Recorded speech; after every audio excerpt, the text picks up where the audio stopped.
कभी टाइम पे मिलने ना आती हो। ऐसे क्यों बोलते हो? तुम इतना क्यों सताती हो? तुम भी ना। चलो हटो, क्या बात करूं तुमसे। कभी टाइम पे मिलने ना आती हो। अरे ऐसा नहीं है। तुम इतना क्यों सताती हो? ओहो। कभी टाइम पे मिलने ना आती हो, तुम इतना क्यों सताती हो? ओहो, कहना क्या चाहते हो? जब मानोगी ना मेरी बात तो कर लूंगा ब्रेकअप फास्ट। सॉरी बाबू, अब जैसा बोलोगे वैसा ही करूंगी बाबा। पक्का पक्का पक्का पक्का।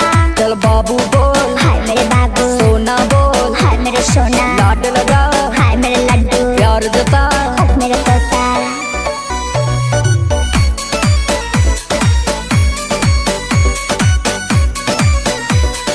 बाबू बाबू करके रानी हमको ना फुसलाओ, झूठे प्यार का नाटक करके हमको ना दिखलाओ। आफत मचाती हो तुम, इतना टेंशन देती हो, मिलने का भी टाइम नहीं, क्या एमएलए की बेटी हो। बात तो सुन ले कान खोल के, काम करे सरेआम बोल के, एक बार डिमांड तो कर, तुझे रख देंगे सोने में तोल के।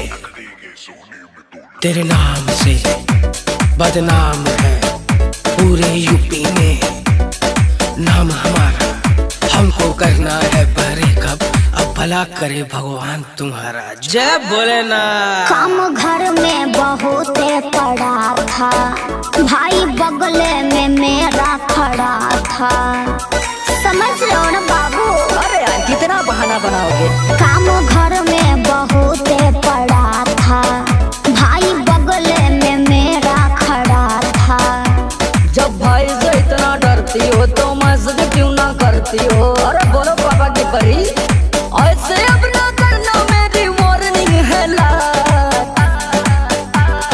सॉरी बाबा, अब मान भी जाओ, आगे से ऐसा नहीं होगा।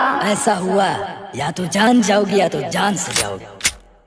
पक्का पक्का पक्का एकदम पक्का। चल डार्लिंग बोल, हाय मेरे डार्लिंग। तोता बोल, हाय मेरे तोता। जानू बोल, हाय मेरे जानू। अब चल नाच के दिखा। ओके ओके। अरे जियो रे पतलोई। आहा।